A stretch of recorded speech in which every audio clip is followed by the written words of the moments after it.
नमस्ते मेरे भाइयों, कैसे हैं आप सभी लोग। और मुझे पता है कि आपका एमटीएस का एग्जाम शुरू होने वाला है। एमटीएस 2024 का जीडी 2025 का नोटिफिकेशन आ गया है, तो बहुत सारे जो बच्चे सीरियस हैं एग्जाम को लेकर वो तैयारी में लग गए हैं। देखिए, एमटीएस और जीडी के एग्जाम का लेवल लगभग सेम है, पैटर्न भी सेम है, सिलेबस भी सेम है। एमटीएस में 20 क्वेश्चन आने हैं, जीडी में भी 20 क्वेश्चन आने हैं और अर्थमेटिक मैथ ही पूछा जाता है। हालांकि दोनों में मेंसुरेशन 2D मेंसुरेशन 3D आता है मेरे भाई। एमटीएस में भी मेंसुरेशन के खूब सवाल आते हैं, जीडी में भी मेंसुरेशन के खूब सवाल आते हैं। तो मैं आपको बहुत सारे सैंपल पेपर करवाऊंगा मेरे दोस्त, जो एमटीएस में भी आपकी हेल्प करेंगे, जीडी में भी आपकी हेल्प करेंगे। और ये आपका सैंपल पेपर 1 है, जिसमें आपको बेस्ट 20 क्वालिटी क्वेश्चंस कराऊंगा। आपको पता है कि बच्चे सबसे ज्यादा यूट्यूब पे हमारे सैंपल पेपर देखते हैं, उनका वॉच टाइम भी बहुत अच्छा आता है, वो उसमें से डायरेक्ट जो है पेपर में सवाल फंसते हैं। और मैं प्रीवियस ईयर के ही यूनिक सवाल बहुत रिसर्च के साथ जो है मॉक टेस्ट तैयार करके आपके लिए करवाता हूं। ठीक है भाई, तो ये सैंपल पेपर 1 है, शुरू से लेकर आखिर तक देखिएगा। 20 क्वेश्चंस, बहुत कुछ आप नया सीखोगे, बहुत सारे अच्छे अच्छे सवाल आप प्रैक्टिस करोगे। ठीक है, जीडी वाले बच्चों के लिए हमारा जो टेलीग्राम चैनल है उस पे मैंने प्रीवियस ईयर की फ्री पीडीएफ अपलोड करवा रखी है भाई। एसएससी जीडी 2024 की अलग, एसएससी जीडी 2022 की अलग, एसएससी जीडी 2021 की अलग। और ये पीडीएफ हार्ड से इजी क्वेश्चंस के ऑर्डर में, इंग्लिश में अलग, हिंदी में अलग।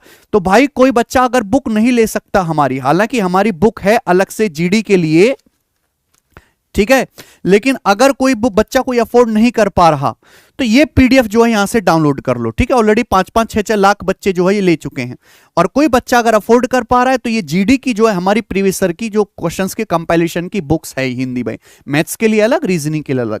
लेकिन कोई दिक्कत नहीं, अगर आप नहीं ले पा रहे, ऑलरेडी 5 लाख बच्चों ने तो डाउनलोड करके पढ़ ही रहे हैं ना इससे सॉल्व करके। ठीक है, तो आप इनको जरूर डाउनलोड कर लेगा, सभी बच्चों के लिए फ्री है। आइए शुरू करते हैं मेरे दोस्तों क्वेश्चन नंबर 1 से। मैंने सवाल का सोर्स भी लिखा है, कब आया था, ये एसएससी एमटीएस 2022 के पेपर में आया है। बनाइए, अनिल कुमार रजत को कोई वस्तु 25% लॉस पर 15,000 रुपए में बेचता है। रजत इसे डेविड को उस कीमत पर बेचता है जिससे अनिल कुमार को 5% प्रॉफिट होता। रजत का प्रॉफिट परसेंटेज ज्ञात करें। देखिए, सवाल में अगर आपसे परसेंटेज में पूछा है तो इस 15,000 रुपए की क्या जरूरत है। अगर आप इस सवाल को देखो मेरे भाई, तो अनिल कुमार ने एक वस्तु बेची रजत को, और रजत ने वो वस्तु बेची आगे किसको, डेविड को। ऐसी हो रहा है, आप बोलोगे हां जी सर।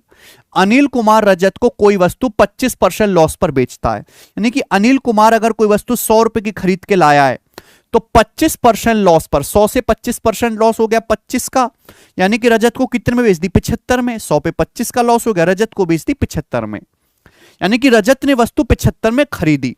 जो अनिल का सेलिंग प्राइस है वो रजत के लिए कॉस्ट प्राइस है। अब रजत इसे जो है डेविड को बेचता है। रजत डेविड को उस कीमत पर बेचता है जिससे अनिल को 5% का लाभ होता। यह रजत डेविड को वस्तु उस कीमत पर बेचता है जिससे अनिल को 5% लाभ होता। बताओ, अनिल ने वस्तु 100 रुपए की खरीदी है, 100 पे अगर 5% का प्रॉफिट कमाना है तो डेविड को कितने बेचनी पड़ेगी, 105 में। यानी कि रजत ने वस्तु 75 की खरीद के डेविड को 105 में बेच दी। रजत ने वस्तु 75 की खरीद के डेविड को 105 में बेच दी। रजत का प्रॉफिट परसेंटेज क्या होगा, रेशियो ले लीजिए। 15 से चला जाएगा, 15 से जाएगा ना, 15 पंजे 75 और ये 15 सत्ते 105, यानी कि रजत ने 5 का सामान 7 में बेच दिया। तो प्रॉफिट कितना हो बेटा, 2/5। 1/5 होता है 20%, 2/5 होता है 40%। तो रजत को 40% का प्रॉफिट हुआ है मेरे भाई, और बी ऑप्शन इसका आंसर है। अच्छा सवाल था। मेरा मकसद मुश्किल सवाल कराना नहीं है, मेरा मकसद है एग्जाम ओरिएंटेड सवाल कराना, एग्जाम ओरिएंटेड अप्रोच के साथ। इसकी अच्छी अप्रोच है, बेस्ट अप्रोच है। ठीक है जी, आइए सवाल नंबर 2 देखिए। यह सवाल भी एमटीएस 2022 के पेपर का। अब आपने कहां सॉल्व किए होंगे ऐसे सवाल, नहीं किए होंगे, क्योंकि एमटीएस का बेटा साल में होता है कम से कम 50 से ज्यादा शिफ्ट में पेपर। 1200 सवाल आते हैं हर साल एमटीएस के। 1200 सवाल लगाना किसके बस की बात है भैया।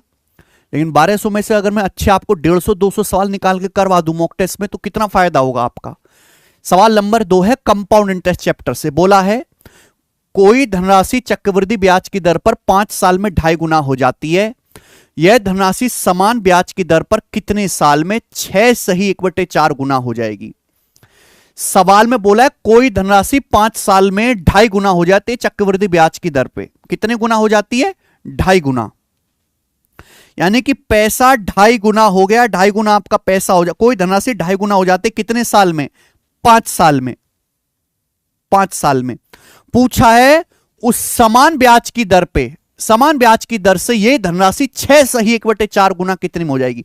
भाई 6 से 1/4 का मतलब क्या होता है? 1/4 होता है 0.25, यानी कि 2.5 गुना हो जाती है 5 साल में, तो 6.25 गुना होने में कितना साल लगेगा? बेटा ये जो 6.25 है क्या? ये 2.5 का स्क्वायर ही तो है। चक्रवृद्धि ब्याज का बड़ा सिंपल सा नियम है कि अगर आपका पैसा 5 साल में 2.5 गुना हो रहा है, अगर आपका पैसा 5 साल में 2.5 गुना हो रहा है, तो अगले 5 साल में और 2.5 गुना होगा। तो यानी कि मेरे दोस्तों 2.5 गुणा 2.5 ही कितना होता है? 25 का स्क्वायर 6.25, यानी कि 10 साल में 6.25 कुछ और नहीं है मेरे दोस्तों, 2.5 का स्क्वायर ही है, स्क्वायर। अगर 2.5 गुना होने में 5 साल लग रहे हैं तो 2.5 गुणा 2.5 दो बार होने में 10 साल लगेंगे। 5 और 5 10 साल का समय लगेगा। भाई बताओ कितना प्यारा सवाल। 10 ईयर इस सवाल का आंसर है डी ऑप्शन, ठीक है। 2.5 साल में आपका पैसा 5 गुना हो रहा है तो 2.5 का स्क्वायर होने में 5 साल प्लस 5 साल 10 साल लगेंगे। अच्छा क्वेश्चन है, सभी बच्चे समझे होंगे। आगे देखेंगे सवाल। सवाल फिर से एमटीएस, मैंने आज के उसमें एमटीएस 2022 के ही क्वेश्चंस लिए हैं ज्यादातर। बनाइए। कोई आदमी अपने डेस्टिनेशन पर 32 मिनट की देरी से पहुंचता है अगर उसकी स्पीड 6 किलोमीटर पर आवर है। अगर कोई आदमी 6 किलोमीटर पर आवर की स्पीड से चलता है तो 32 मिनट की देरी से पहुंचता है।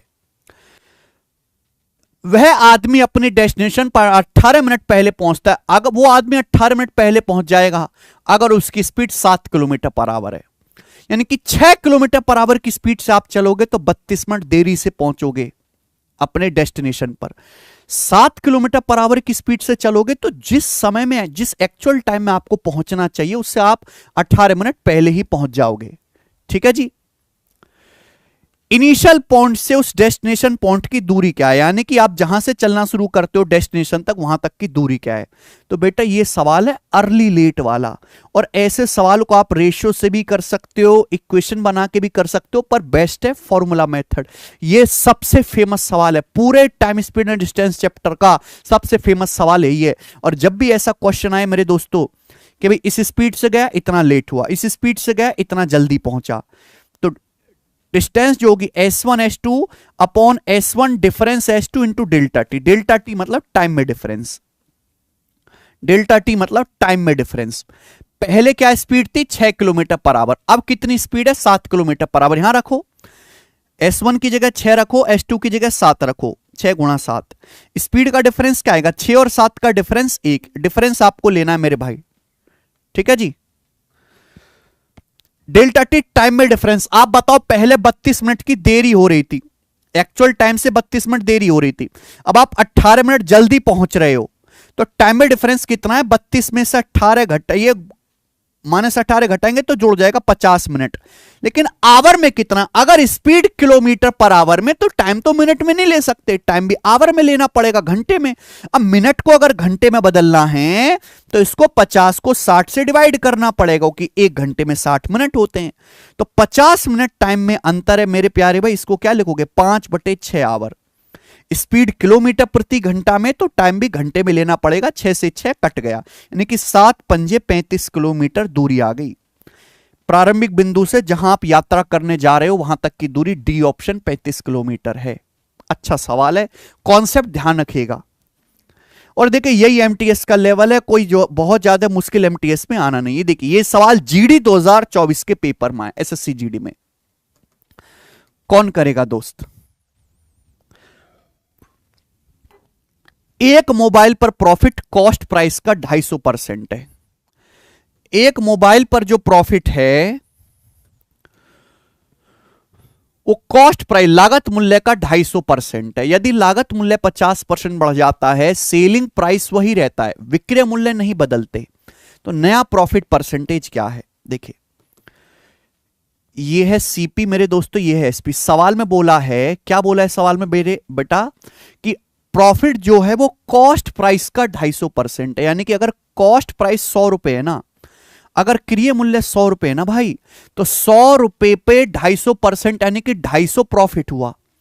100 का 250% 250 होता है, तो 100 रुपए पर 250 रुपए तो प्रॉफिट है, फायदा। तो बेचा कितने में होगा, 100 में 250 जोड़ेंगे, सेलिंग प्राइस आ जाएगा 350 रुपए, 350 रुपीज। अब बोला कॉस्ट प्राइस 50% बढ़ जाता है। कॉस्ट प्राइस है 100, कॉस्ट प्राइस 50% बढ़ गया तो कॉस्ट प्राइस कितना हो गया, 150, 150 हो गया। सेलिंग प्राइस वही रहता है, सेलिंग प्राइस नहीं बढ़ा। सेलिंग प्राइस 350 था, पहले 350 में बेच रहे थे, तो अभी भी 350 में बेच रहे हो, विक्रय मूल्य समान रहता है। नया प्रॉफिट क्या होगा, तो नया प्रॉफिट क्या, 150 का सामान 350 में बेच रहे हो, प्रॉफिट क्या होगा, रेशियो ले लो। जब भी प्रॉफिट परसेंटेज निकालना है, सीपीएसपी का रेशियो ले लो। 50 से जाएगा 3 बार, 50 से जाएगा 7 बार, अल्टीमेटली 3 का सामान 7 में बिक गया। यानी कि प्रॉफिट हुआ मेरे दोस्तों 4 का, 4 रुपए का 3 पर, जो कि होता है 1 + 1/3। भाई 1 का मतलब क्या होता है, 1 का मतलब होता है 100% और 1/3 33.33%। 1 का मतलब 100%। और भाई 1/3 क्या होता है, 1/3 होता है 33.33%। तो 133.33% का आपको लाभ हुआ है।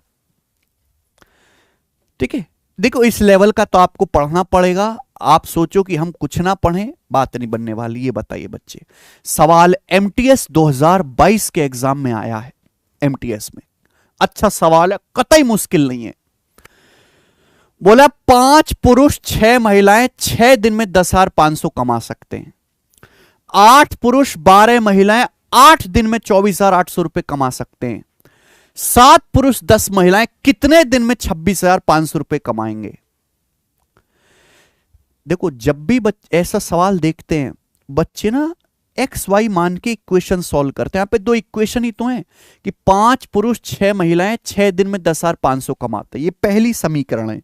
ये दूसरी समीकरण है भाई कि 8 पुरुष, ये दूसरी इक्वेशन है कि 8 पुरुष और 12 महिलाएं 8 दिन में 24,800 कमा सकते हैं। तो क्या मैं यहां से एक आदमी और एक महिला की एक दिन की कमाई नहीं निकाल सकता, है ना। बच्चे क्या करते, माना एक आदमी की कमाई एक्स है, एक औरत की कमाई वाई है, यही सबसे बड़ी गलती, वो नहीं करना बच्चे आपको। ठीक है, आपको क्या करना है, एक्स वाई नहीं माना, यहां लिखो आदमी, यहां लिखो औरत, मैन वुमेन। पहली क्वेश्चन क्या है, अगर 5 आदमी हैं और 6 औरतें, तो 6 दिन में 10,500 कमाते हैं। अगर 6 दिन में 10,500 कमा रहे हैं 6 दिन में, तो एक दिन में कितना कमा रहे हैं बटे 6, तो कितना आएगा, 6 कम 6, 4 6 7 42 और 3 6 5 1750 रुपए। यानी कि 5 आदमी 6 महिलाएं एक दिन में 1750 कमाते हैं। ये देखिए, 8 पुरुष 12 महिलाएं 8 दिन में 24,000 कमाते। 8 पुरुष 12 महिलाएं कितने दिन में, 8 दिन में 24,800 कमाते हैं। कितने दिन में भाई, 8 दिन में 24,800। तो एक दिन में कितना कमाते हैं, 8 से भाग दीजिएगा, 3100 रुपए। 24,800 को 8 से भाग देंगे, 8 × 24, 8 × 8, 3100 रुपए। तो ये 2 इक्वेशंस ही हैं, बस एक्स वाई नहीं लिखा। देखो या तो मैन को सेम कर लो या वुमेन को सेम कर लो। मैन को सेम करना मुश्किल है, 5 8 है, लेकिन या 6 12 को सेम करना आसान है भाई। या तो 12 को 6 बना लो या 6 को 12 बना लो। मैं ऐसे कर सकता हूं, अगर मुझे 6 को 12 बनाना है तो इस पूरी इक्वेशन को 2 से गुणा कर दूं, सब मैं 2 से गुणा कर दूं। 2 पंजे 10, 2 छिक्का 12, 2 पंजे 10 हो जाएगा, 2 छिक्का 12 हो जाएगा, और ये 1750 का दुगुना 3500 हो जाएगा, 3500। ऐसे कर सकता हूं। आप बोलोगे हाँ सर बिल्कुल कर सकते हो। देखो औरतों की संख्या दोनों जगह बराबर होगी, 12 12, औरतों की संख्या दोनों जगह बराबर होगी। हमें ध्यान देना है, बस घटा दीजिए, दोनों को घटाओगे तो 10 आदमी में से 8 आदमी घटाओगे, 2 आदमी। 2 आदमी मेरे दोस्तों कितना है, यहां डिफरेंस कितना आएगा, 3500 में से 3100 घटाएंगे, 400 रुपए। ठीक है बेटा, 12 औरत 12 औरत तो कट गई, 10 में 60 घटेंगे, यानी कि 2 आदमी 400 रुपए कमाते हैं। तो एक आदमी कितना कमाता है एक दिन में, 200 रुपए। एक आदमी एक दिन में 200 रुपए कमाता है, 200 रुपए। क्लियर है। आप बोलोगे हाँ जी सर बिल्कुल सही, यहां तक तो कोई परेशानी नहीं है। अब मुझे निकालना है औरत की। अगर एक आदमी 200 रुपए कमाता है तो 10 आदमी कितना कमाएंगे, 2000 रुपए। 10 आदमी 2000। अगर टोटल 3500 है तो ये 12 औरत कितना कमाएंगी, 1500 रुपए। 12 औरत कितना कमाएंगी? 1500 रुपए। बात आपको समझ में आ रही है? तभी तो 2000 प्लस 1500 3500 आएगा। यानी कि दो आदमी अगर 400 रुपए कमा रहे हैं तो एक आदमी 200 रुपए, 10 आदमी 2000 रुपए, टोटल 3500 होना चाहिए। तो बचे 1500 रुपए, 12 औरत कमा रही हैं। अगर 12 औरत जो 1500 रुपए कमा रहे तो एक औरत कितना कमाएगी? 1500 को 12 से भाग देंगे, 12 कम 12 है भाई, और 12 दूनी 24 और 12 पंजे 60, 125 रुपए एक औरत की कमाई आ गई। बोला 7 पुरुष 10 महिलाएं 26,500 कितने दिन में कमाएंगे? 7 पुरुष और 10 महिलाएं एक दिन में कितना कमाते हैं? दोस्त जवाब दो भाई। एक आदमी कमाता है 200 रुपए, तो 7 आदमी कमाएंगे मेरे दोस्तों 1400। एक औरत कमाती है मेरे प्यारे भी 125 रुपए, तो 10 महिलाएं कमाएंगी 1250 रुपए, यानी कि आ गया 2650। 1400 और 1200, 2650 रुपए। यानी कि 7 औरत और 10 महिलाएं एक दिन में 2650 कमाते हैं। 7 औरत और 10 महिलाएं मिलकर एक दिन में मेरे दोस्तों 2650 रुपए कमाते हैं एक दिन में। तो 26,500 रुपए कमाने में कितने दिन लगेंगे? डिवाइड करेंगे 10 दिन। अगर एक दिन में 2650 रुपए कमा रहे हैं तो 26,500 कमाने में 10 दिन लग जाएंगे। ये आंसर है। ठीक है जी।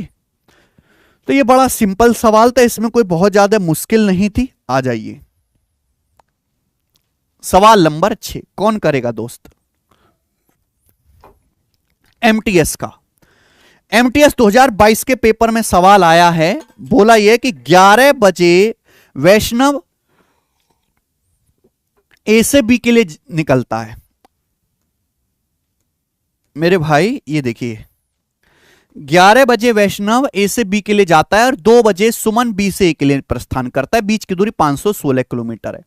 तो ये मान लीजिए कि ये जगह ए है और ये जगह बी है, और इन दोनों जगह के बीच की दूरी 416 किलोमीटर है। दोनों जगह ए और बी के बीच की दूरी 416 किलोमीटर है। तो यहां से वैष्णव निकलता है 11 बजे और 2 बजे निकलता है शुभम। वैष्णव की स्पीड 44 है। ये लाइन बढ़िया है। वैष्णव की स्पीड 44 किलोमीटर पर आवर है, सुमन की स्पीड 52 किलोमीटर पर आवर है। किस समय एक दूसरे से मिलेंगे? एक बार बताओ मेरे भाई। वैष्णव ने 11 बजे चलना शुरू किया, सुमन ने 2 बजे चलना शुरू है, तो 11 बजे से 2 बजे तक कितना होता है? 3 घंटा है भाई। क्लियर है? 11 बजे से 2 बजे तक कितना होता है मेरे प्यारे भाई? 3 घंटा। यानी कि 3 घंटे वैष्णव अकेले चला है। 3 घंटे। बोलो, वैष्णव जा रहा है ए से बी की ओर। सुमन ने 2 बजे चलना शुरू किया, वैष्णव ने 11 बजे, तो 11 बजे से 2 बजे तक वैष्णव 3 घंटे अकेले चला। अच्छा, 3 घंटे में वैष्णव कितना जाएगा? वैष्णव की स्पीड है 44। अगर वैष्णव 1 घंटे में 44 किलोमीटर जाता है, 44 किलोमीटर पर आवर, तो 3 घंटे में जाएगा 132 किलोमीटर।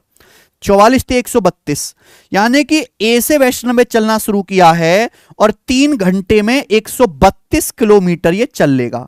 और 132 किलोमीटर चलने के बाद वैष्णव यहां आ जाएगा। वैष्णव यहां आ गया भैया, वैष्णव यहां आ गया। 3 घंटे चलने के बाद वैष्णव यहां आ गया। 3 घंटे चलने के बाद बज गए 2 बज गए। अब 2 बज चुके हैं, है ना। 11 बजे से 2 बजे तक वैष्णव 3 घंटे में 132 किलोमीटर चल के यहां आ गया। जैसे 2 बजे इधर से बी से ए की ओर चलना शुरू कर दिया सुमन ने भी चलना शुरू कर दिया अब। और सुमन चल रहा है मेरे दोस्तों कितने? 52 की स्पीड से, 52 किलोमीटर पर आवर की स्पीड से। और वैष्णव तो चल ही रहा है 44 किलोमीटर पर आवर की स्पीड से।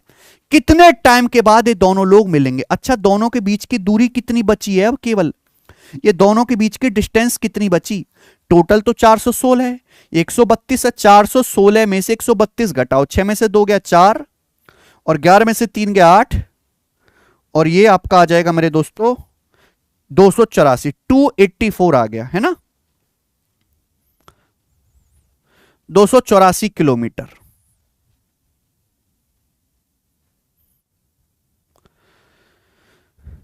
ठीक है यहां तक। अब बताओ, दोनों के बीच की दूरी 284 किलोमीटर है। वैष्णव और सुमन एक दूसरे की ओर चले, कितने टाइम के बाद मिलेंगे? तो टाइम बराबर डिस्टेंस बटे रिलेटिव स्पीड। दोनों के बीच की दूरी 284 है। अगर दोनों एक दूसरे की ओर चलने को, कि वैष्णव ए से बी जा रहा है बी से, तो रिलेटिव स्पीड होगी S1 प्लस S2, यानी कि 44 प्लस 52 रिलेटिव स्पीड हो जाएगी 96। तो 284 को मेरे दोस्तों जब 96 से डिवाइड करेंगे, ठीक है भाई, तो 44 है और ये आपका 52 है, 4 2 6 5 4 9। तो ये मेरे दोस्तों पूरा पूरा डिवाइड हो नहीं रहा, सॉरी 516 किलोमीटर है इनके बीच की दूरी ना, 516 है, 516 बीच की दूरी है, 516, ठीक है ना। तो 516 में से घटाएंगे तो 384 आएगा भाई, फिर तो ये 384 किलोमीटर आएगा। ओके, तो टाइम बराबर डिस्टेंस 384 बट रिलेटिव स्पीड हो जाएगी 96। बताओ कितनी बार चला जाएगा अभी? 360 और 24 384, 4 बार चला गया पूरा का पूरा, तभी तो कट क्यों नहीं रहा। 4 घंटे आ गया, 4 घंटे के बाद ये लोग मिलेंगे। 2 बजे के बाद इनको 4 घंटे लगेगा मिलने में। तो 2 बजे में अगर मैं 4 घंटे जोड़ूंगा तो शाम के 6 बजे दोनों मिल जाएंगे। 2 बजे के बाद अगर मैं 4 घंटे जोड़ूंगा तो शाम के 6 बजे दोनों की मुलाकात होगी। बहुत आसान सवाल है। किसी कंपनी में 75% वर्कर स्किल्ड हैं और बाकी अनस्किल्ड हैं। 84% of skill labour, 28% of unskilled labour are permanent.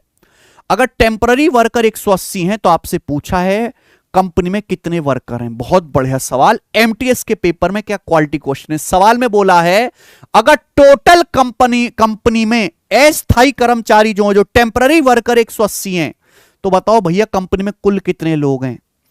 सवाल का डाटा बहुत आसान है। जैसे मैंने मान लिया कि कंपनी में टोटल 100 लोग हैं, 100, आप डेविएशन भी लगा सकते हो, यहां पर ऐसी कोई बात नहीं है। मान लीजिए कंपनी में टोटल 100 लोग हैं, 100 में से 75 जो हैं आपके अनस्किल्ड हैं, 75 नहीं स्किल्ड है ना, 100 में से 75 जो है आपके स्किल्ड हैं, स्किल्ड, और बाकी जो है रिमेनिंग वो अनस्किल्ड है, उनमें कोई स्किल नहीं है, यानी कि 25 लोग अनस्किल्ड हैं। हमें तो टेम्पररी वर्कर पे ध्यान देना है। जब सवाल में बोला है कि मेरे दोस्तों टेम्पररी वर्कर 180 है तो टेम्पररी वर्कर निकालो ना। बोला स्किल वर्कर का 84% परमानेंट है, परमानेंट। अगर 84% परमानेंट है, 100% में से 84% परमानेंट है, यानी कि बाकी का 16% तो टेम्पररी हुआ कि नहीं हुआ। अगर स्किल्ड वर्कर का 84% परमानेंट है तो 100% में से 84 घटाओ, 16% टेम्पररी है। टेम्पररी कितना हुआ मेरे भाई, जवाब दीजिएगा। अब 75 का 16% कितना होता है? 16% होता है जी 4/25, 12, यानी कि 12 जो हैं आपके स्किल्ड वर्कर टेम्पररी हैं। अब बोला 28% of unskilled worker are permanent. Unskilled worker का 28% परमानेंट है, 100% में से 28 परमानेंट है, तो बाकी का 72% तो टेम्पररी है ना। अब 25 का 72% निकालो या 72 का 25% निकालो, एक ही बात है, 18 आएगा, 18। यानी कि अनस्किल्ड वर्कर में से आपके 18 टेम्पररी हैं। तो टोटल टेम्पररी वर्कर कितने? 12 + 18 30, कुल टेम्पररी वर्कर हैं 30। सवाल के अनुसार कह रहा है 180 टेम्पररी वर्कर हैं, 30 की वैल्यू 180 है, 6 गुना, तो टोटल वर्कर कितने? 100 की वैल्यू भी 6 गुना होगी, 600, यानी कि टोटल वर्कर 600 हैं। D option.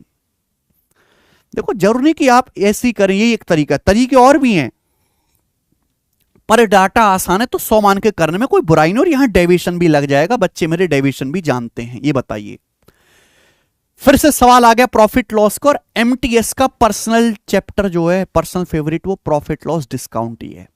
सबसे ज्यादा एमटीएस और जीडी में किसी चैप्टर से सवाल आते हैं तो प्रॉफिट लॉस डिस्काउंट से ही आते हैं, ध्यान रखिएगा। कोई आदमी 2 टीवी सेट प्रत्येक 7200 में बेचता है। एक आदमी ने 2 टीवी सेट बेचे, दोनों में से हर एक को 7200 में बेचा, यानी कि सेम सेलिंग प्राइस पर बेचा। 2 टीवी सेट दोनों को सेम सेलिंग प्राइस पर बेचा, उसे ना तो प्रॉफिट होता है ना ही लॉस होता है। 2 टीवी सेट बेचे, दोनों को 7200 में, पहला भी 7200 में बेचा, दूसरा भी 7200 में बेचा, दोनों को बेचने से ना कोई प्रॉफिट और ना ही कोई लॉस हुआ। अगर एक टीवी सेट पर 12.5% का प्रॉफिट है तो दूसरी टीवी सेट को बेचने से हुई हानि बताओ। देखो भाई, ये सीपी है, ये एसपी, 2 टीवी सेट बेचे एक आदमी ने। पहले टीवी सेट पर 12.5% प्रॉफिट है, 12.5% का मतलब हो गया 1/8, 1/8, यानी कि 8 रुपए का टीवी सेट है तो उस पर 1 का प्रॉफिट हुआ है, तो यानी कि बिका कितने में? 9 में।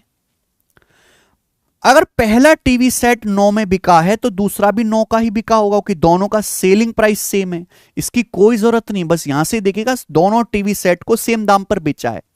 लाइन खास है कि उसे ना तो प्रॉफिट हो ना ही लॉस हो। इसका मतलब क्या है? इसका मतलब यह है कि एक टीवी सेट पर अगर जितना कमाया है दूसरे पे उतना ही नुकसान हो गया। आप बताओ, मैं एक टीवी पे 1000 रुपए कमा लूं, दूसरे पे 1000 रुपए नुकसान हो जाए तो मेरे को क्या बचा? घंटा कुछ नहीं बचा।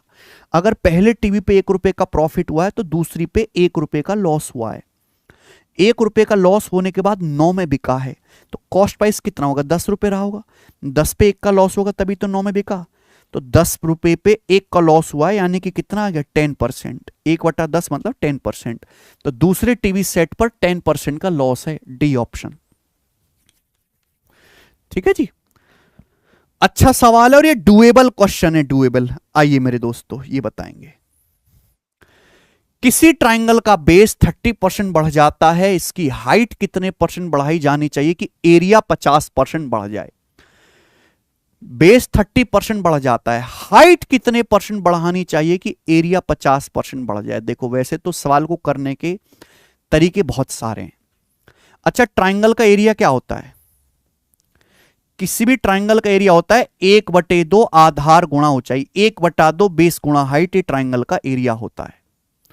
गुणा, और जहां गुणा आएगा मेरे दोस्तों वहां सक्सेसिव आएगा। जहां जहां गुणा वहां वहां सक्सेसिव, यानी कि एरिया जो होता है ट्राइंगल का, जो एरिया है वो बेस और हाइट पे डिपेंड करता है। बेस और हाइट बदलोगे एरिया बदल जाएगा। सवाल बोला है कि बेस 30% बढ़ जाता है, 30%। हाइट कितने परसेंट बढ़ानी चाहिए कि एरिया 50% बढ़ जाए, एरिया 50% बढ़ जाए? मेरे भाई मुझे नहीं पता हाइट कितनी परसेंट बढ़ानी चाहिए। बीच में गुणा आ रहा है बेटा, गुणा। गुणा का मतलब ही सक्सेसिव होता है। देखो दो रास्ते, या तो आप रेशो से करो, या 30 और क्वेश्चन मार्क का सक्सेसिव 50 होना चाहिए, ऑप्शन से कर लो। ऑप्शन से भी कर सकते हैं भाई। 30 और क्वेश्चन मार्क का सक्सेसिव 50 होना चाहिए, यही है ना। मुझे नहीं पता हाइट कितने परसेंट बढ़ाएंगे, क्वेश्चन मार्क।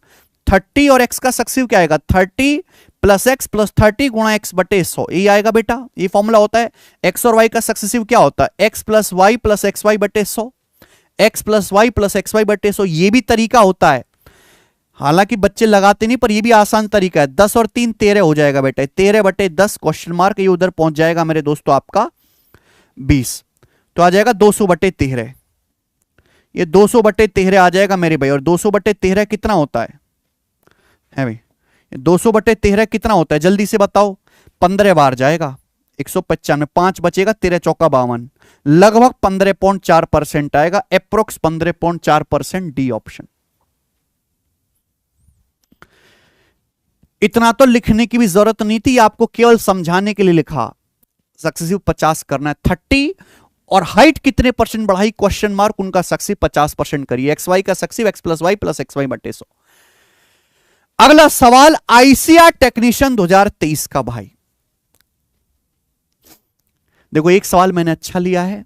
आपको पता है दोस्त कि एमटीएस जीडी में मेंसुरेशन एडवांस में और अर्थमेटिक में लाभ हानि इनका दबदबा रहता है। बोला है एक सिलेंडर के आधार की परिधि 62.8 है, एक सिलेंडर के बेस की परिधि 62.8 है, इसका आयतन 8792 है। बेलन का कर्व सरफेस एरिया क्या होगा? पाई 3.14। मेरे भाई आपको पता है बेलन का वॉल्यूम का फॉर्मूला? अगर आपको किसी बेलन का कर्व सरफेस एरिया पता है, उसकी रेडियस पता है, तो डायरेक्ट बेलन का वॉल्यूम निकालोगे। बेलन का वॉल्यूम होता है 1/2 curve surface area into radius, 1/2 curve surface area into radius. आज तक बहुत सारे बच्चों को नहीं पता ये चीजें, है ना। सब लोग मेरे दोस्तों ये फॉर्मूला याद रखते हैं कि सिलेंडर का बेलन का आयतन πr²h। पहले यहां से रेडियस निकालेंगे, फिर हाइट निकालेंगे, हैं उस तरीके से फिर आप जो है कर्व सरफेस एरिया से हाइट निकालेंगे, फिर मेरे दो सॉरी वॉल्यूम से हाइट निकालेंगे, फिर कर्व सरफेस एरिया निकालेंगे। क्यों करना? डायरेक्ट रिलेशन होता है बेलन का आयतन बराबर 1/2 curve surface area into r. Curve surface area क्या होता है सिलेंडर का? 2πrh into are. 2 से 2 कट जाएगा, πr²h नहीं हो गया? ये आर की आर में गुणा होकर πr²h नहीं बन गया? तो ये बहुत सारे छोटे छोटे कॉन्सेप्ट हैं। इसको मेरे दोस्तों हमारा जो यूट्यूब चैनल है मैथ्स वंडर इन सेकंड्स, इस पे मैं बताता हूं। अगर आपने चैनल नहीं कर रखा ज्वाइन, तो आप इस चैनल को मेरे दोस्तों सब्सक्राइब करो, डेली रील आएगी, डेली। ठीक है भाई, डेली इस पे शॉर्ट्स आते हैं और ऐसे यूनिक कॉन्सेप्ट, यूनिक सवाल, लेटेस्ट फिक्स टाइप के जो परेशान कर रहे हैं बच्चों को, मैं करवाता हूं डेली। जो है 5 से 6 लाख बच्चे इन वीडियोस को देखते हैं पर डे, कितना बेनिफिट हो रहा है उनको। अब आप कहोगे सर हमें कर्व सरफेस एरिया पूछा है, वॉल्यूम दिया है, हमें रेडियस तो पता ही नहीं, तो रेडियस निकालना पड़ेगा ना। आधार की परिधि किस लिए दी है फिर? सिलेंडर का बेस क्या होता है? सर्कल। सर्कल की परिधि 2 पाई आर, सर्कल की परिधि 2 पाई आर, पाई का मतलब यहां 3.14 है, 2 पाई आर, और ये कितना आ जाएगा बेटा? 62.8। ये आ गया। सिलेंडर का बेस सर्कल होता है, सर्कल की परिधि 2 पाई आर, ये गुणा करो 6.28, 6.28 से 62.8 10 गुना है, तो यानी कि सिलेंडर के बेस की रेडियस 10 आ गई, खत्म। वॉल्यूम क्या है सिलेंडर का? सिलेंडर का वॉल्यूम है 8792, ये आयतन है, बराबर 1/2। कर्व सरफेस एरिया आपको सिलेंडर का निकालना है, और सिलेंडर के बेस की जो रेडियस है वो 10 है, खत्म हो गया। 8792 का दुगना करो भाई, 2 दूनी 4, 2 नाम 18 का 8, हासिल 1, 2 सत्ते 14, 15 का 5, 2 अट्ठे 16, 1 17, ये आ जाएगा क्या? ये आएगा क्या? और मेरे दोस्तों 10 से भाग भी होगा तो 1758.4 आपका कर्व सरफेस एरिया आ गया। कर्व सरफेस एरिया खत्म। 1758.4 सिलेंडर का कर्व सरफेस एरिया है, बी ऑप्शन।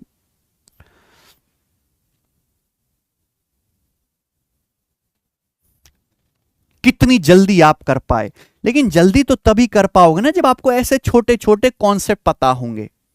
ठीक है, और ये सारे ही कॉन्सेप्ट हमने इस बुक में लिख दिए आपकी हेल्प के लिए, कि आपको परेशान ना होना पड़े फॉर्मूला सीखने के लिए, है ना। एक जगह आपको सारे कॉन्सेप्ट मिले। आइए मैथ्स कॉन्सेप्ट किंग में, एक्स और वाई किसी काम को 16 दिन और 24 दिन में पूरा कर सकते हैं। अगला सवाल चलिए टाइम एंड वर्क का आया, इजी लेते हैं। एक्स किसी काम को 16 दिन में कर सकता है, वाई 24 दिन में कर सकता है। वे एक साथ 4 दिन तक काम करते हैं, दोनों साथ में 4 दिन तक काम करते हैं, और जेड बचे काम को 10.5 दिन में पूरा करता है। जेड बचा कुछ काम 10.5 दिन में पूरा करता है। वाई और जेड उस काम का 7/8 कितने दिन में करेंगे?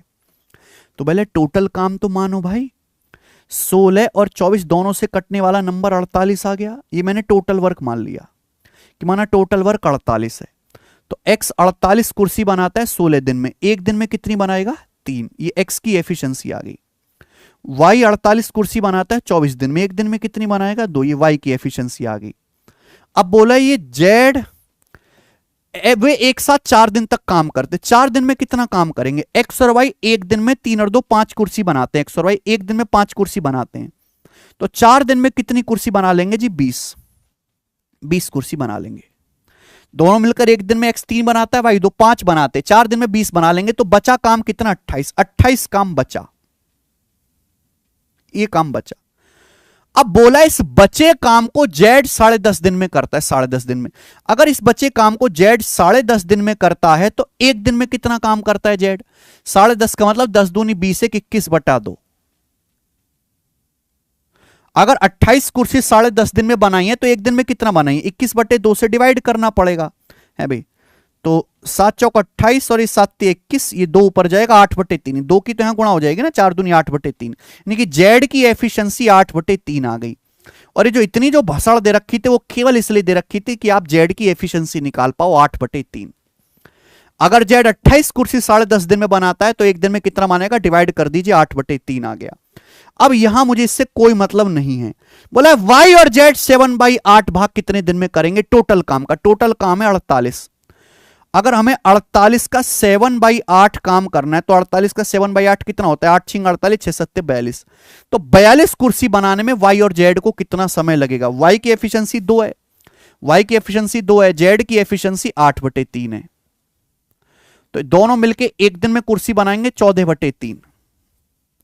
अगर दोनों मिलकर वाई और जेड एक दिन में 14/3 कुर्सी बना रहे हैं, तो 42 कुर्सी बनाने में कितना समय लगेगा? 14/3 से भाग दीजिए, 14 तिया 42, 3 तिया 9, 9 दिन का समय लगेगा। आंसर है 9 दिन, सी ऑप्शन। अच्छा सवाल, अच्छा डाटा। ओके, सवाल नंबर 11 था, हम लेंगे सवाल नंबर 12। ये क्वेश्चन एमटीएस के पेपर में आया है 2023 में, एमटीएस में बनाइए। Find the amount of 75,000 for 1 year at 16% per annum if the interest is compounded quarterly। बोला अगर 75,000 रुपए इन्वेस्ट किए जाएं, 75,000 रुपए एक साल बाद कितना अमाउंट हो जाएंगे अगर ब्याज की दर 16% है, लेकिन ब्याज क्वार्टरली कंपाउंड होता है, यानी कि हर 3 महीने में कंपाउंड होता है। क्वार्टरली का मतलब 3 महीने में।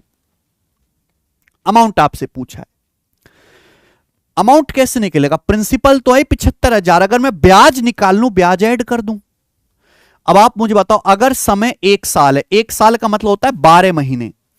अगर मेरे पास 1 साल का समय है 12 महीने, तो और मैं क्वार्टरली कंपाउंड कर रहा हूं, तो हर 3 महीने में ब्याज मिलेगा, हर 3 महीने में सक्सेसिव होगा, हर 3 महीने में सक्सेसिव होगा।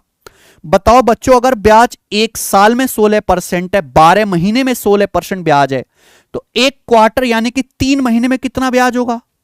3 महीने में ब्याज होगा 4%। हर 3 महीने में आपको 4% ब्याज मिलेगा, हर 3 महीने में, यानी कि 4 का सक्सेसिव। क्लियर है ना बेटा? क्वार्टर का मतलब होता है 1/4 साल। 12 महीने का 1/4 साल आप करोगे तो 3 महीने आता है। 1 साल में 16% ब्याज है, तो क्वार्टर का मतलब 1/4 साल में 4% ब्याज आएगा। तो जो आपको कंपाउंड इंटरेस्ट मिलेगा वो 4 का सक्सेसिव मिलेगा भाई। अब बताओ, ट्री बना लो, कुछ भी बना लो, हमेशा परेशानी रहेगी, हमेशा परेशानी रहेगी, चाहे आप कुछ भी कर लो, कंपाउंड इंटरेस्ट निकालने में बेस्ट तरीका क्या है?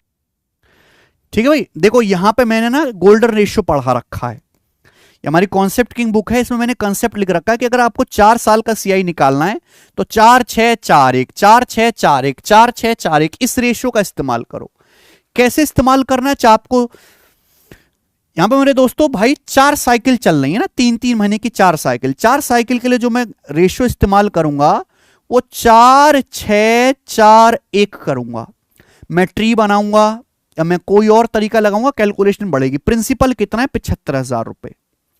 आपने 75,000 रुपीज इन्वेस्ट करे, कुछ नहीं करना, बस 4% निकालते चले जाना है, बस 4% निकालते चले जाना है। 4% की फ्रैक्शन वैल्यू 1/25, 1/25 करते जाना है। 75,000 का 1/25 3,000, 3,000 का 4%, 3,000 का 4% 120, 120 हो गया। 120 का 4% 12-4 48, 4.8 हो गया। अब 48 का 4%, 48 192 0.192 हो गया। ये आ गया मेरे दोस्तों, समझ में आई बात? क्लियर है? 75,000 का 4% 3,000, 3,000 का 4% 120, 120 का 4% 12-4 48, 4.8 का 4% 0.192। देखो ये वैल्यू तो इतनी छोटी होती, इसे इग्नोर कर सकते हो, इनकी सीधी सीधी गुणा करो। 4-12,000 प्लस 720, और ये मान के चलिए आपका मेरे दोस्तों ये 5 20 रुपए आ जाएगा, लगभग ये 20 रुपए आ जाएगा, क्योंकि ऑप्शंस में भी तो कुछ ना कुछ फर्क होगा। 739,777, हाँ ऑप्शंस में भी तो कुछ ना कुछ फर्क होगा। ऐसा नहीं कि आप पूरी एग्जैक्ट कैलकुलेशन करके निकालेंगे, अप्रोक्स देख लो 12,720, और ये आपका लगभग 5 रुपए मान लो ना, 5 × 4 20 आएगा, इसको तो इग्नोर ही करो। तो 12,720 में आप 20 जोड़ेंगे तो 12,740 रुपए लगभग करीब करीब आपको ब्याज मिल गया, 12,740 रुपए अप्रोक्स। यही आया 12,720, और ये लगभग 5-4 20, 12,740 रुपए ब्याज मिल गया। तो अमाउंट कितना आएगा? तो आपका प्रिंसिपल है, अब इसमें ब्याज आप ऐड कर दीजिए 12,740, तो कितना आएगा?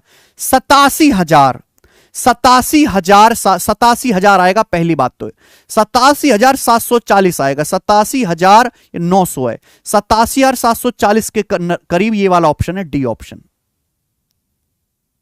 डी ऑप्शन आंसर है।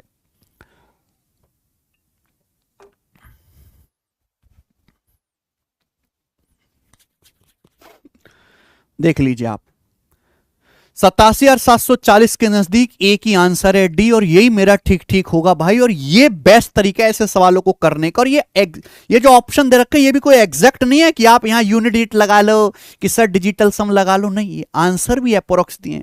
आप यहां पे ये सब टेक्नोलॉजी इस्तेमाल करेंगे गड़बड़ हो जाएगा। आइए सवाल नंबर 13, 78 मीटर, 160 मीटर, 178 मीटर भुजा वाले त्रिभुजाकार मैदान का एरिया उस रेक्टेंगल के एरिया के बराबर है जिसकी साइड का रेशियो 13/12 है। तो आपसे पूछा है छोटी साइड की लंबाई बताओ, गार्डन की छोटी साइड की लंबाई बताओ। आप एक बात बताएं भैया, एक रेक्टेंगल है, आयत, एक आयत है जिसकी भुजाओं का रेशियो 13/12 है, भुजाओं का रेशियो 13/12 है। रेशियो है, रेशियो हटाएंगे तो एक वेरिएबल आ जाएगा, यानी कि 13x है तो ये 12x है। ये आयत की भुजाएं। अब बोला इस आयत का एरिया ऐसे ट्राइंगल के बराबर है, ऐसे ट्राइंगल के बराबर है जिसकी साइड 78, 160, 178 मीटर है। इस आयत का एरिया उस त्रिभुजाकार मैदान के एरिया के बराबर है जिसकी साइड 78, 168, 178 मीटर है। बताओ इस ट्राइंगल का एरिया कैसे निकालेगा? बेसिकली मुझे एरिया बराबर करना है। त्रिभुज की तीनों भुजाएं दी हैं तो हीरोन्स फॉर्मूला लगाएंगे, लेकिन ये इतना बड़ा साइड है कि हीरोन्स फॉर्मूला लगाने में नानी याद आ जाएगी। ज्यादातर जो एग्जामिनर करता है वो चीजों को सिंपल करता है। आप देखो किसी से कट रहा है तो काट लो, 2 से काट लीजिए 78 जाएगा, 2 से काटेंगे 78 जाएगा 39 बार, 160 जाएगा 80 बार, 178 जाएगा 89 बार। तो मेरे भाई ये तो ट्रिपलेट होता है, 39, 80, 89 ट्रिपलेट होता है। ये अलग बात है कि एमटीएस वाले बच्चों को ट्रिपलेट इतने हैवी याद नहीं है, पर प्रीवियस ईयर में सवाल पूछा है तो मैं क्या करूं, मुझे तो करवाना पड़ेगा ना भाई। अगर किसी ट्राइंगल की साइड 39, 80, 89 है तो राइट एंगल ट्राइंगल होगा। बस यहां क्या कर दिया, डबल कर दिया है। ये 78 है, ये 160 है, सबसे बड़ी साइड जो है 178 है, तो ये राइट एंगल ट्राइंगल है भाई, समकोण त्रिभुज है। ट्रिपलेट को किसी नंबर से गुणा करोगे, 2 से गुणा भी करोगे तो भी राइट एंगल ही रहेगा। और राइट एंगल ट्राइंगल यानी कि समकोण त्रिभुज का जो एरिया होता है, समकोण त्रिभुज का वो होता है 1/2 90 डिग्री बनाने वाली साइड की गुणा। ये 90 डिग्री बनाने वाली भुजाएं, क्योंकि ये तो हाइपोटेनस होगा कर्ण, 1/2 78 गुणा 160। ये राइट एंगल ट्राइंगल का एरिया होगा मेरे भाई। और ये आयत के ये आयताकार जो है उद्यान के बराबर है, रेक्टेंगुलर गार्डन के एरिया के बराबर है। आयत के एरिया क्या होता है, लंबाई गुणा चौड़ाई, यानी कि 13x गुणा 12x होगा। आप बोलोगे सर ये तो आपने बड़ा बढ़िया बताया, 13 छिंग 78 मेरे भाई, ओके। और ये आप देखिए कि 12 है, 16 छिकम 96 हो गया ना, तो 12 से 16 छिकम 96 80 बार कट जाएगा, 2 से 80 40 बार कट जाएगा, यानी एक्स स्क्वायर 40 आ गया। अगर एक्स स्क्वायर 40 आ गया तो अंडर रूट लेने पर क्या आएगा, 40 मतलब 4 दूसरा 40, 2 रूट 10, तो x का मान 2 रूट 10 है भाई। This is the value of x, x की वैल्यू है। आपसे पूछा है सबसे छोटी साइड, स्मॉलर साइड आपको बताने, गार्डन की स्मॉलर साइड है 12x, x की वैल्यू 2 रूट 10 यहां रखो, 2 रूट 10 रखेंगे तो 12 दूनी 24 रूट 10, x की जगह 2 रूट 10 रखेंगे तो 12 दूनी 24 root 10 metre, 24 root 10 metre b option. आप देख लीजिए प्रीवियस ईयर में कितना प्यारा सवाल पूछा इन लोगों ने, ठीक है। तो भैया मैंने वो सवाल निकाले जो आपको फंसाएं, जो आपको कहीं परेशान कर पाए, ये बताइएगा। सवाल नंबर 14 है एमटीएस 2022 के एग्जाम का 14वां। A man order 10 physics books and some chemistry book. एक आदमी ने कुछ फिजिक्स की और कुछ 10 फिजिक्स की और कुछ केमिस्ट्री की बुक ऑर्डर करी। केमिस्ट्री बुक का जो प्राइस है वो फिजिक्स बुक से डबल है। The price of chemistry book is twice the price of physics book, यानी कि फिजिक्स बुक अगर 1 रुपए की है तो केमिस्ट्री की बुक 2 रुपए की है, यही है ना। While preparing the bill, bill बनाते समय clerk interchange the number of physics and chemistry book. Bill बनाते समय क्या करा, जो क्लर्क था उसने फिजिक्स और केमिस्ट्री बुक की संख्या जो है वो इंटरचेंज कर दी, यानी कि जितनी फिजिक्स की बुक थी वो केमिस्ट्री की लिख दी, जितनी केमिस्ट्री की थी वो फिजिक्स की लिख दी। इससे बिल का जो हमारा बिल है, बिल का अमाउंट 12.5% घट गया। तो आपसे पूछा है फिजिक्स की बुक और केमिस्ट्री बुक का रेशियो क्या है ओरिजिनल ऑर्डर में। तो भाई फिजिक्स की बुक तो पता है 10, फिजिक्स की कितनी बुक है 10, मुझे नहीं पता केमिस्ट्री की कितनी बुक है, तो मान लिया केमिस्ट्री की बुक है x, बस x निकालना है यहां से, तो ही तो होगा। फिजिक्स और केमिस्ट्री का रेशियो पूछा है ना, हालांकि यहां पे 10:x पूछा है आपसे। फिजिक्स की 10 बुक है, केमिस्ट्री की x है, तो ये 10, ये 3 तो आ ही नहीं पाएगा बेटा, 10 को काट के 3 तो आ नहीं सकता, ना ही 4 आ सकता है 10 को काट के। तो मेरे हिसाब से तो आंसर यही रहेगा डी ऑप्शन, 10 को काट के 2 ही आ सकता है। नहीं है तो कर लेते हैं। आप बताओ फिजिक्स की एक बुक फिजिक्स बुक से प्राइस डबल है केमिस्ट्री की बुक का। फिजिक्स की बुक 1 रुपए की, तो 10 फिजिक्स की बुक 10 रुपए की। केमिस्ट्री की बुक 2 रुपए की, केमिस्ट्री की एक्स बुक, तो मेरे दोस्तों एक्स बुक कितने की हो जाएंगी? 2x की। ओरिजिनल बिल होना चाहिए था, ये होना चाहिए था ओरिजिनल बिल। लेकिन किया क्या किया क्लर्क भाई साहब ने कि फिजिक्स की तो लिख दी एक्स बुक और केमिस्ट्री की लिख दी 10 बुक। अब फिजिक्स की एक बुक 1 रुपए की और केमिस्ट्री की एक बुक 2 रुपए की, यानी कि जो नया बिल बना दिया वो ये बना दी, ये नया बिल आपका बन गया, नया बिल। समझ में आया? और सवाल बोला कि जो नया बिल है वो 12.5% घट गया। 12.5% होता है जी 1/8, 1/8 नया बिल कम हो गया। यानी कि अगर ओरिजिनल बिल 8 रुपए का था, अगर ओरिजिनल बिल 8 रुपए का था तो अब बिल आया 7 रुपए का। अगर ओरिजिनल बिल 8 का था तो अब बिल आया 7 रुपए का। क्रॉस मल्टीप्लाई, बस क्रॉस मल्टीप्लाई तो करना और तो कुछ है ही नहीं। 70 और ये आ जाएगा 160, डिफरेंस 90 है। कितना? 7 दूनी 14x और 8x 6x आ गया। तो x आ गया जी 90/6, 15x का मान 15 आ गया। देखो हो गया कि नहीं हो गया? बिल्कुल सही किया भाई मैंने ना। 14x और 8x 6x और ये आपका 90 आएगा। यानी कि x की वैल्यू यहां पे जो है 15 आई है। केमिस्ट्री की बुक 15 ऑर्डर करी है। फिजिक्स केमिस्ट्री की बुक का रेशियो 5 दूनी 10, 5 3 15, 2 3 होगा। और मैंने सवाल को बिना सॉल्व करे ही आपको बता दिया कि देखिए बुक की संख्या कभी डेसिमल में तो होगी नहीं। आप भी हमारी बुक ऑर्डर करते हो जब, तो 2 बुक मंगाओगे, 1 मंगाओगे, 4 मंगाओगे, 3.5 तो मंगाओगे नहीं। तो ये x भी इंटीजर में होगा, पूर्णांक में होगा। केमिस्ट्री की बुक भी जब मैं रेशियो लूंगा तो 10 को काट के 3 कैसे आ सकता है? 2 ऑप्शन हट गए। 10 को काट के 4 कैसे आ सकता है? हाँ 10 को काट के 2 जरूर आ सकता है 5 बार, इसलिए ये ऑप्शन ही ठीक होगा। ऐसे भी सोचने की अपनी क्षमता बढ़ाओ। सवाल नंबर 15, ये भी एमटीएस के पेपर का है 2022 में। 108 लोगों का ग्रुप है, मेल फीमेल का रेशियो 5:4 है। 108 लोगों का ग्रुप है जिसमें पुरुषों और महिलाओं की संख्या का रेशियो 5:4 है। 108 लोगों के ग्रुप में मेल फीमेल का रेशियो 5:4 है। पुरुषों की एवरेज हाइट 158.7 है, महिलाओं की x है। मेल की जो एवरेज हाइट है वो 158.7 सेंटीमीटर है और फीमेल की एवरेज हाइट x सेंटीमीटर है फीमेल की। सवाल में कहा है समूह में सभी व्यक्तियों की एवरेज हाइट 155.5 है।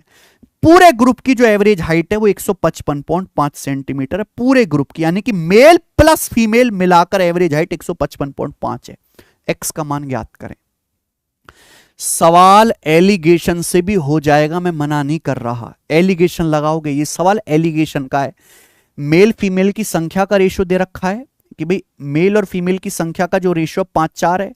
मेल की एवरेज हाइट 158.7 सेंटीमीटर है, पुरुषों की x है और पूरे ग्रुप की मेल फीमेल की 155.7 है। फीमेल की क्या होगी? x का मान मेरे दोस्तों। और यहां डेविएशन भी लग जाए। अगर आपने डेविएशन नहीं पढ़ा तो मेरी क्लास जाके देख लीजिए, उसमें मैंने पढ़ाया है। अगर पूरे ग्रुप की एवरेज हाइट 155.5 है पूरे ग्रुप की, तो आदमियों की भी 155.5 होनी चाहिए और महिलाओं के भी एवरेज हाइट 155.5 ही होनी चाहिए। 155.5 तभी आएगा जब दोनों की 155.5 हो। हम 155.5 से कंपेयर करेंगे, लेकिन आदमियों की एवरेज हाइट 158.7 है। 155.5 से 158.7 कितना ज्यादा है? 3.2 ज्यादा है। तो 5 पुरुषों की हाइट यहां पे 3.2 ज्यादा है। यहां 5 पुरुषों की जो हाइट है मेरे दोस्तों, 5 पुरुषों की जो हाइट है 3.2 ज्यादा है, तो बैलेंस करने के लिए हम कम कर देंगे। कितनी महिलाओं पर? 4 महिलाओं पर बटे 4। तो 4 अट्ठे 32.8 जाएगा, 5 की 0.8 में गुणा करेंगे 4। 155.5 में से 4 घटाएंगे तो 151.4 आ जाएगा सेंटीमीटर। तो 151.5 आएगा ना, 4 घटाएंगे ना, 151.5 सेंटीमीटर आ जाएगा। ओके, अरे लिख जा भाई। ऑप्शन नंबर यहां से ए करेक्ट है। अच्छा सवाल था मेरे दोस्त। एलिगेशन भी यहां पर लगा सकते हैं, ऐसी कोई परेशानी नहीं है। जब x को 24, 33, 20, 26 में से घटाया जाता है तो संख्या समानुपात में होती हैं। 2x + 1 और 5x - 11 का मीन प्रोपोर्शनल आपसे पूछा है। ये तो भैया कितनी बार हमने सवाल कर लिया। ना जाने कितनी बार। दो संख्याएं ए बी का मीन प्रोपोर्शनल क्या होता है, रूट ए बी, 2x+1 और 5x-11 का मीन प्रोपोर्शनल आपको बताना है। तो मीन प्रोपोर्शनल क्या आएगा मेरे प्यारे दोस्तों, ये आएगा ए बी का मीन प्रोपोर्शनल, ये आएगा रूट ए बी। यानी कि अगर ये क्वेश्चन सॉल्व करना है मेरे दोस्त तो आपको यहां से रूट ए बी निकालना है, x की वैल्यू सॉल्व करके निकालनी पड़ेगी। x एक ऐसी संख्या है जिसको 24, 33, 20, 26 इन चारों में से x घटाने पर संख्याएं समानुपात में होंगी। एक तो तरीका है कि आप x अंदाजे से निकालो हिट एंड ट्रायल से, और मेथड से x कैसे निकलेगा। अगर आपको मेथड से x निकालना है मेरे भाई, कंप्लीट मैंने आपको पढ़ा रखा है मैथ्स, गगन प्रताप मैथ्स, आप यूट्यूब चैनल पे जाएंगे मेरे भाई, वहां पे मैंने कंप्लीट प्रोपोर्शन की क्लास एक ले रखी है। उस प्रोपोर्शन की क्लास में है जी, काफी पहले हुई थी ना, ये क्रॉस मल्टीप्लिकेशन मेथड है आपका, प्रोपोर्शन है, कंपाउंड इंटरेस्ट है, साधारण ब्याज है, परसेंटेज है, एलिगेशन है, ये देखिए रेशियो एंड प्रोपोर्शन। इस क्लास में मैंने कंप्लीट प्रोपोर्शन पढ़ा रखा है कैसे, और बेस्ट ट्रिक आपको बता रखी है, जाके देखिएगा। ऑलरेडी लगभग 3.5 लाख बच्चों ने वीडियो देखी है, ठीक है। हिट एंड ट्रायल से तो आप कर ही लोगे कि एक्स का मान 1, 2, 3, 4, 5, 6 रख के देखो, लेकिन कब तक रख के देखोगे भाई। एक्स ऐसी संख्या है कि इन चारों में से घटाने पर समानुपात में होगी, तो एक्स का मान कैसे निकलेगा, देखो 24 और 33 का डिफरेंस कितना आएगा, 9। 20 और 26 का डिफरेंस कितना आएगा, 6। 9, 6 का रेशियो कितना आएगा, 3 तिया 9, 3 दूनी 6, 3 तिया 9, 3 दूनी 6 आएगा। आप बोलोगे हाँ जी सर ये आएगा, 3 तिया 9, 3 दूनी 6। एक्स की वैल्यू क्या आएगी बेटा, ऐसे पहले और तीसरे पे ध्यान दो, 2 की 24 में गुणा करेंगे, 24 दूनी 48 और 60, 48 और 60 का डिफरेंस 12। नीचे क्या आएगा, इस रेशियो का डिफरेंस 3 और 2 का डिफरेंस 1, यानी कि एक्स की वैल्यू 12 आ गई। इससे जल्दी आप कोई भी मेथड इस्तेमाल कर लो, एक्स आ ही नहीं सकता। एक्स का मान 12 आ गया, ये 12 आप यहां रखो, 12 दूनी 24, 1 25, 25 का अंडर रूट 5, 12 पंजे 60, 60 में से 11 घटाया 49, 49 का अंडर रूट 7, 5 सत्ते 35 आ गया। यानी कि ये मीन प्रोपोर्शनल आ गया, बात खत्म, आ गया। ये कोई आदमी ए से बी तक 6 की स्पीड से जाता है, फिर बी से ए तक 10 की स्पीड से वापस आता है।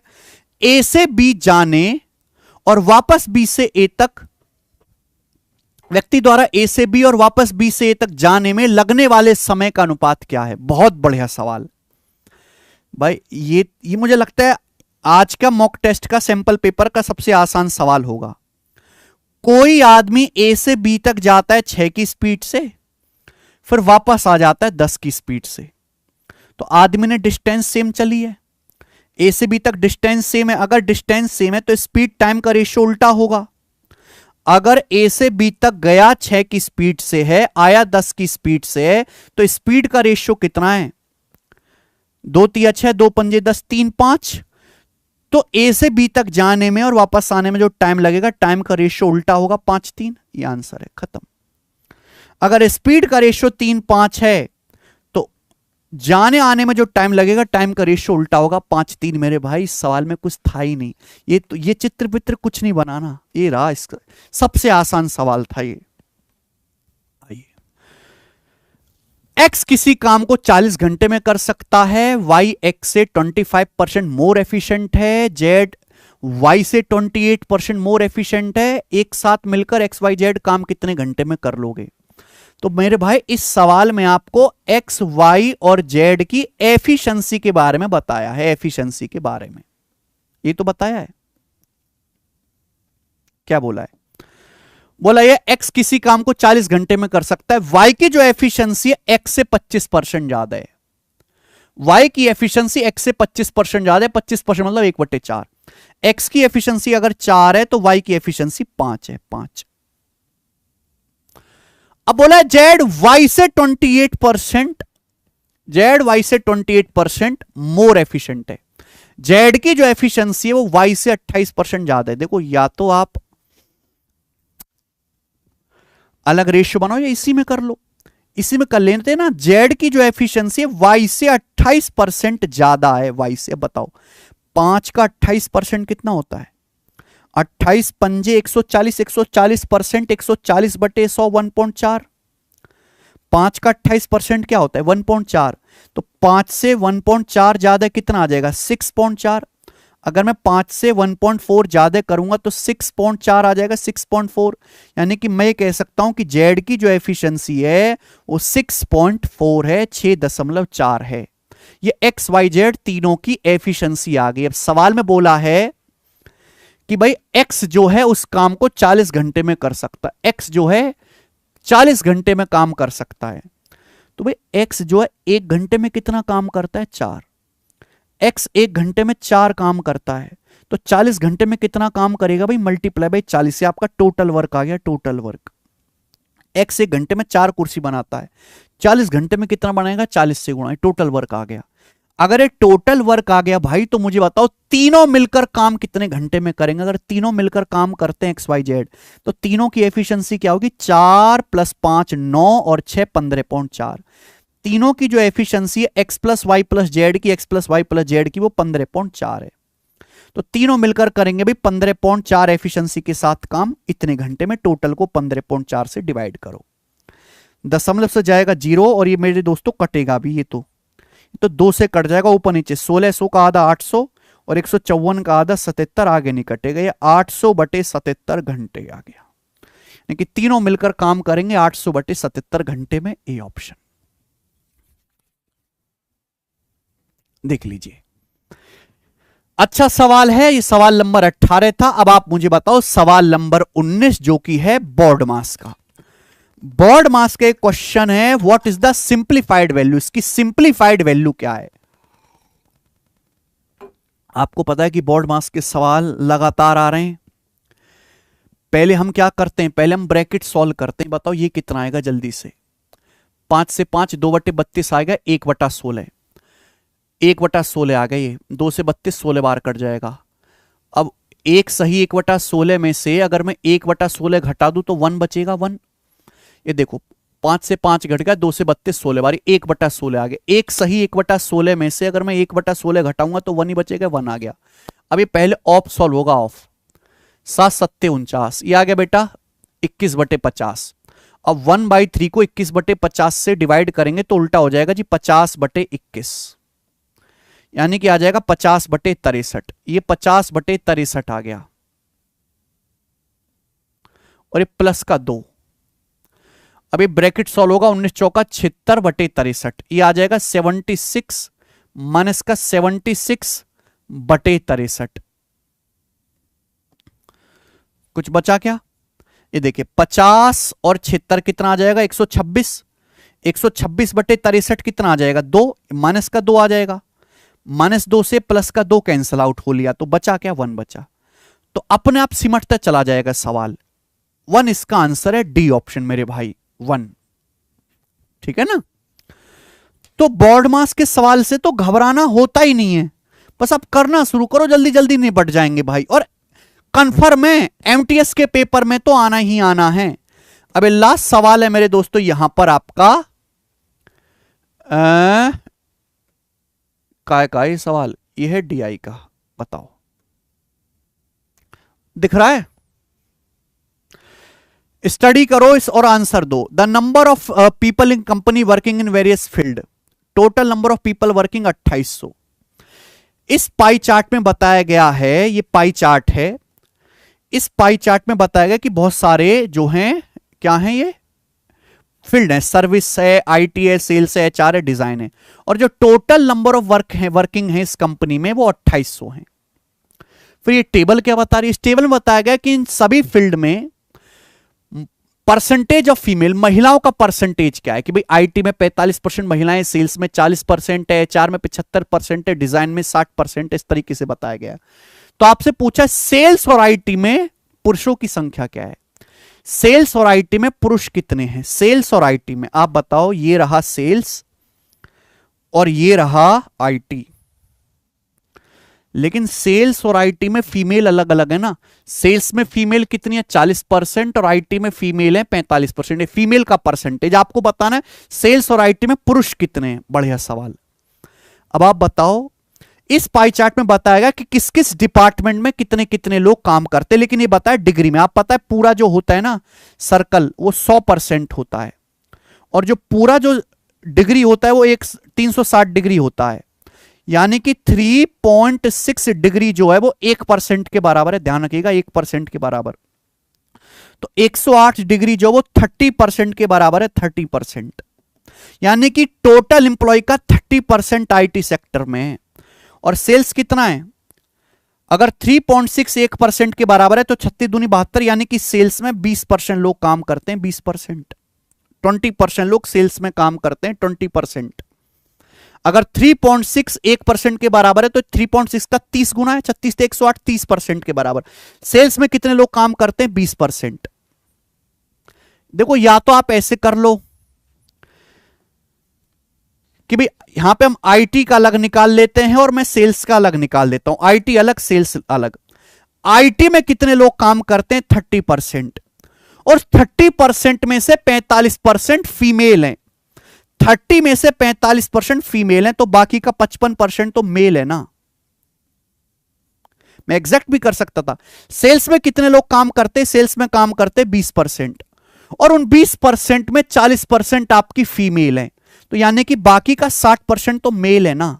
तो मुझे पता लगाना है कि इन दोनों सेक्टर में कुल मिलाकर कितने परसेंट मेल हैं, ये बताइए। 30 का 55% आएगा 16.5, 20% का 60% आएगा 12, यानी कि आ जाएगा 28.5%, 28.5% आ गया। तो भैया मैंने ना एग्जैक्ट नहीं कहा कि मैं 28, पहले 2800 का मैं 2800 में से निकालता कि आईटी में कितने काम कर रहे हैं, सेल्स में कितने काम कर रहे हैं, फिर मैं उसमें से मेल निकालता अलग अलग, फिर दोनों को जोड़ता। मैंने सीधा परसेंटेज निकाला कि आईटी और सेल्स में मिलाकर कितने परसेंट मेल काम कर रहे हैं। 28.5% आ गया। आईटी में 30% लोग हैं जिसमें से 45% फीमेल है, तो बाकी की 55% मेल है। सेल्स में 20% टोटल लोग हैं जिसमें से 40% फीमेल है, बाकी का 60% मेल है। टोटल 28.5% आ गया। 2800 का 28.5% आपको निकालना है। परसेंटेज से 2 जीरो खत्म।